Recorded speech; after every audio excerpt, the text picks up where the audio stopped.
Hey Murray Church, my name is Rachel and we are here in Caraballo. I want to give you a little tour and information about what I do here.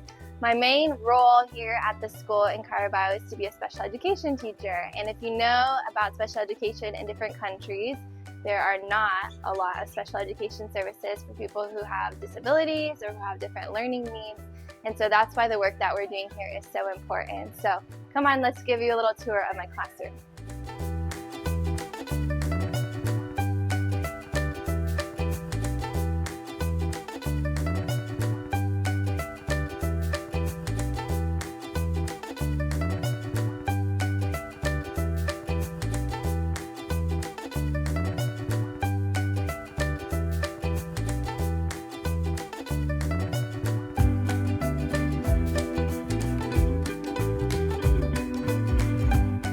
All right, so the last 3 years I have worked in special education and worked on creating a program here at the school.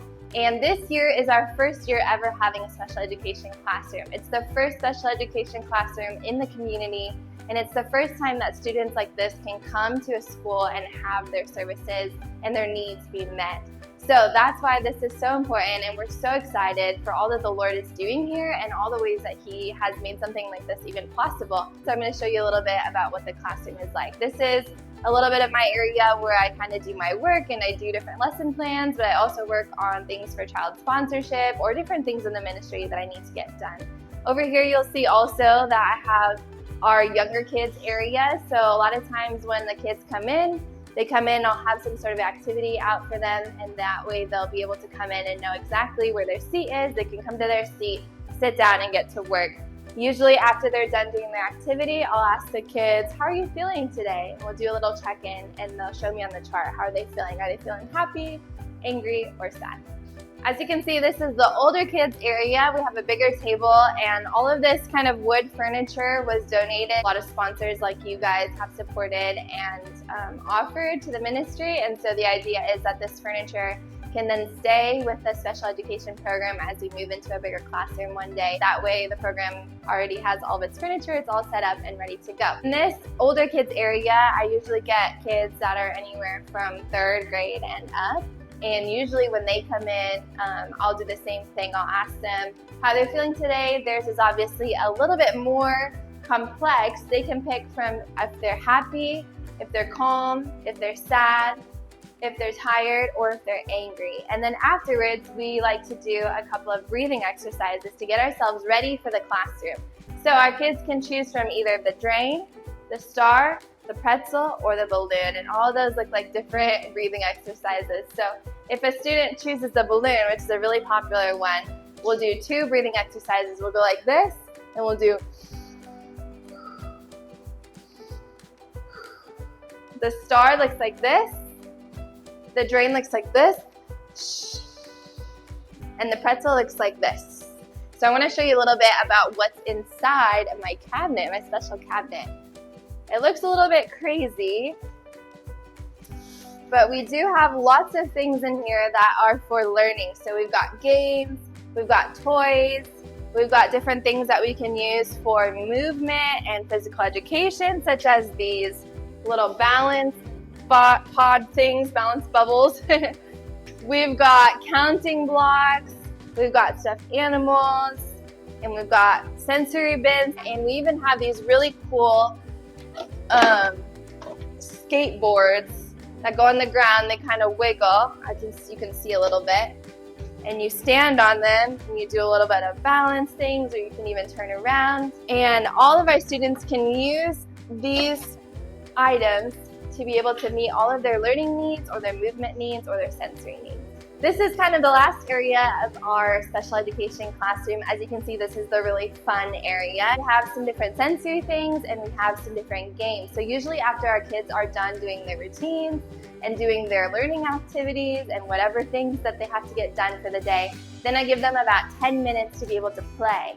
And so our playtime can look like either a student might want to come over here and they choose to do the sensory board so they can touch different objects, different textures, and that is really good for them. They might want to look in the mirror, and that meets some of their sensory needs. They might want to jump on the different butterflies that are on the ground. one of their favorite things is to choose from the toy cabinet. So in the toy cabinet, they can even choose to play in the sensory bin, which right now you can see in the sensory bin we have beans, and the beans are really fun to play with.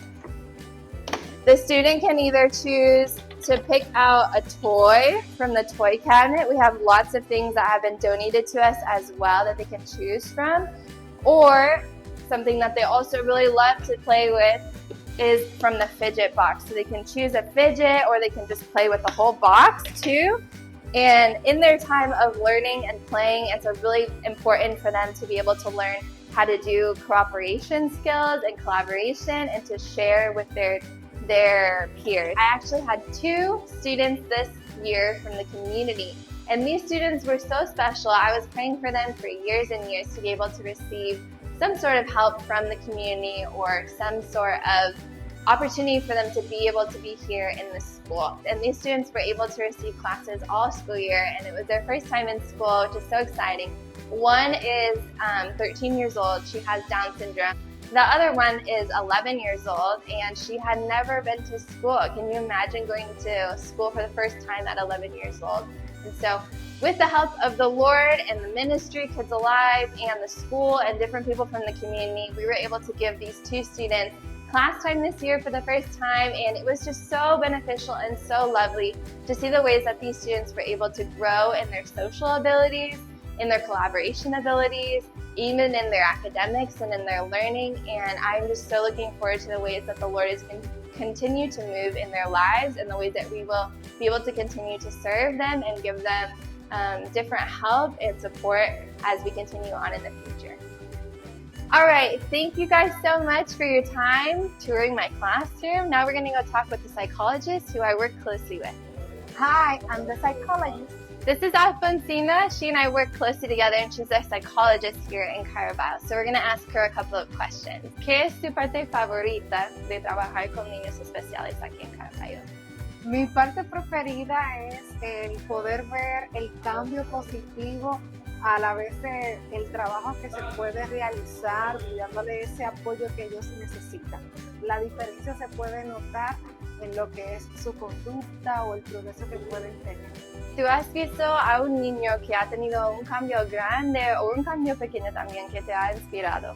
Bueno, uno de los cambios que podemos resaltar sería con una de nuestras estudiantes que tiene dificultades con su aprendizaje, pues trabajándole, que ella pudiera identificar su nombre, escribirlo, y también pues motivarse un poquito más con lo que es aprender nuevas habilidades. Muy bien. Gracias, Alfonsina. A ustedes. All right, that's all for the special education program here in Carabao. You can be praying for us and with us about the program and the future of it, and the dreams and visions that the Lord has given us for it. Thank you for joining us, and I'll see you in the next video. Bye.